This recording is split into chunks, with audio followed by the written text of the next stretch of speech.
Hello there, I am Dave from Dynobike, and we have today a Sports Gluide 2022 model 107 Harley. It has an SE Stage 2 kit in it, Reinhardt 2-in-1 exhaust system, and it's here because the customers, mostly the customers' friends, are complaining that when they're following it behind him, the bike is really fumy and stinky and horrible to basically be behind. He also said it's using what he thinks is an excessive amount of fuel compared to his mate's one, which is the same model but without any upgrades on it. He seems to think that even though his has got the upgrade on it, it shouldn't be using as much fuel as it is. And if you've been watching these AFR graphs over here, you'll see it's all the way into the blue, and in fact at anything close to wide open throttle it's at the bottom of the blue, which means that it is effectively very, very rich everywhere. So the thing is that what I want to say to you is that this bike's had a tune put into it by the dealer that did the upgrade, and they give these guys one of these little sticks, you know, to make you feel all warm and fuzzy, because this is the tune that they put into your bike, and send you on your way.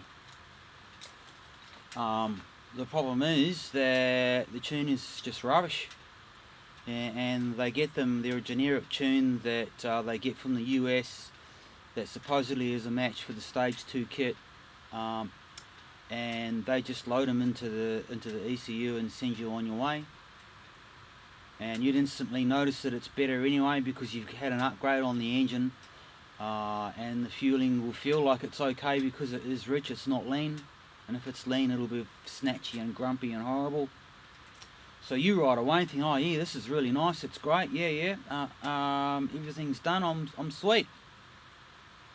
But unfortunately you're not, because I can tell you right now, every one of these Harleys that comes in here with this silly little stick that's got his tune in it is like this one, massively rich everywhere. And as I said, the reason for that is because these tunes are coming from a US source somewhere, and US tunes do not work on Australian model bikes. Now, if you're talking to anyone in the US that's trying to sell you a tune, they will of course tell you that yeah, we've got the answer to your problems, and we've got the tunes that'll suit your bike, yada yada yada. I can tell you right now, it is a load of bloody rubbish. They haven't got shit when it comes to a good tune for an Australian model bike. And the reason why they haven't is because, for a start, at the very bottom end of this argument, is that their not high octane fuel is 92. Ours, as everyone knows and uses, is 98. Our fuel is much denser than theirs, so when we're tuning them we don't have to add as much fuel as what they do, because they're on 92. So they need to add a lot more fuel to all the fueling maps than what we do, and then they try and tell us that no, our tune works on your bike, you know, we've got the best tunes in the world, yada yada, you know, all this sort of rubbish. And I can tell you right now, they haven't got anything that's worthwhile for an Australian model bike, period. Anyway, so this one is in here to correct all of that rubbish, and that's what we're going to do now. We're going to go in and change all the mapping parameters and get it set up so that it runs really nice.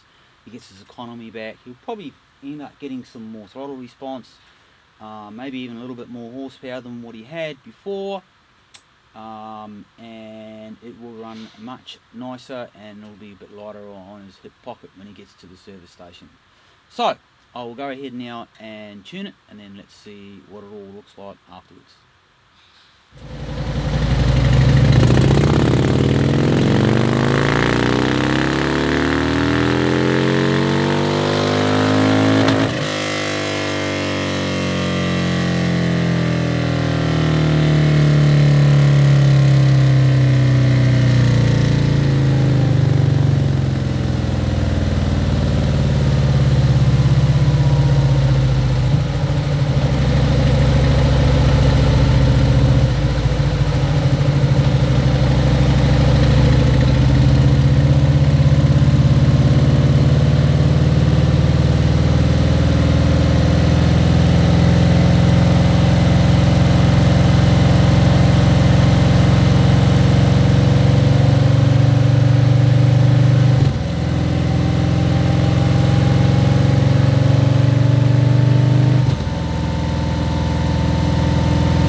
pretty good job, happy with that. Done and dusted this one. Fuel curve's looking much nicer, both on cruise and at heavy throttle openings. You'll see from the graphs we're sitting around 13.5 when we're cruising on light throttle. That's exactly where we want to be. His friends will certainly be very happy with that. They won't be breathing in his dirty sooty fumes anymore, and the bike will just run much nicer as a result.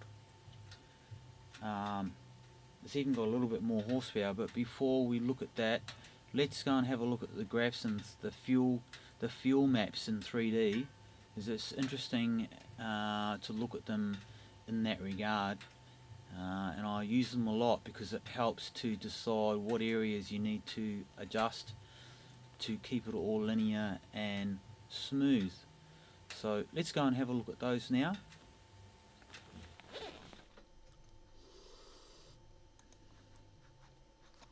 Alright, so here is the original fuel map on the front cylinder.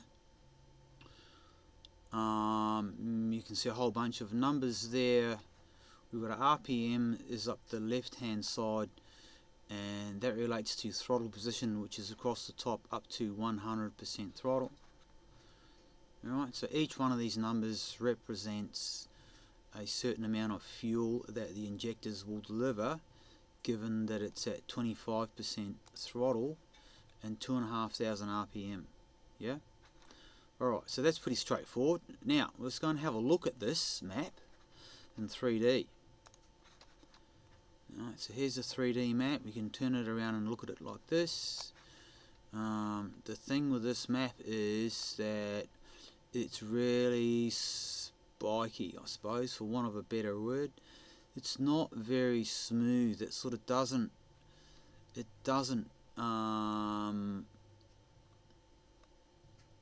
work very nicely at different RPMs as you accelerate through those RPMs. You can see there's a big spike there. There's a big spike here. If we go over there's a massive spike there. We want to see a much smoother graph than that. Then we go down here, we've got a big hole down in here. It's gone from being up here and now it's gone down into a big hole in there. It's not very good. In fact, it's actually a bit of a mess, and it's very typical of tunes that I see, especially the ones that come out of America. In other words, they're shit. So now that we've made adjustments to this tune, let's have a look at this one. We'll look at it in text first. So there's the text.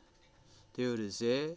And as you probably, you may notice, but if you're looking at it in text, you can't really get a good idea of the layout and how linear that map is looking at it, just those numbers. But if we switch it over to 3D, we get a really good view of how that map actually looks. And you can see there, it's now much flatter. There aren't any big spikes anywhere.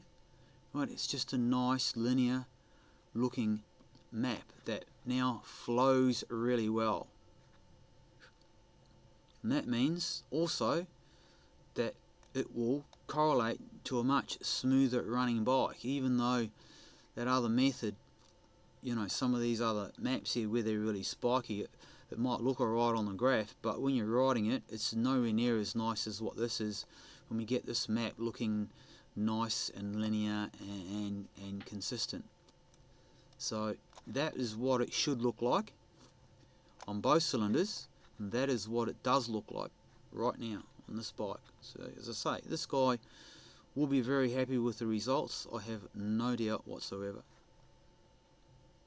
Anyway, back to our horsepower graphs. Alright, so let's have a look at the horsepower first.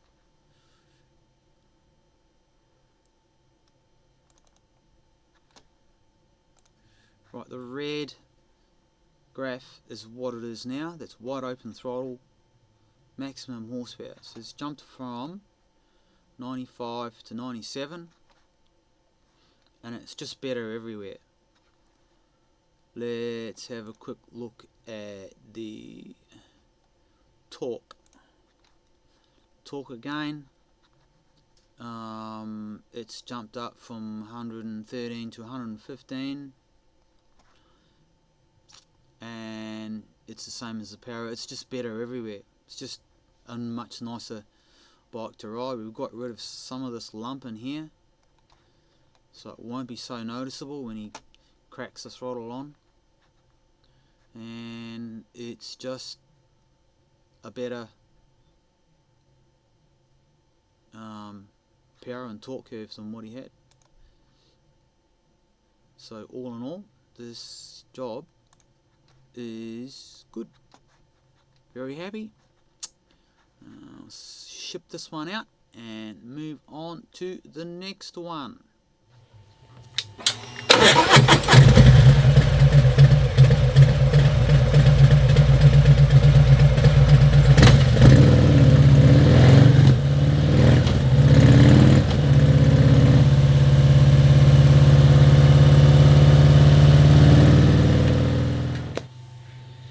And that's about it for this one. So please bear in mind, when you're doing engine upgrades, go and take it to a dyno centre, get them to check it, get them to adjust it correctly, so that you get the benefits that the engine upgrade supposedly provides you, and the bike will love you for it in the long run. You'll have less problems with it down the track, and it will just run much nicer as a result.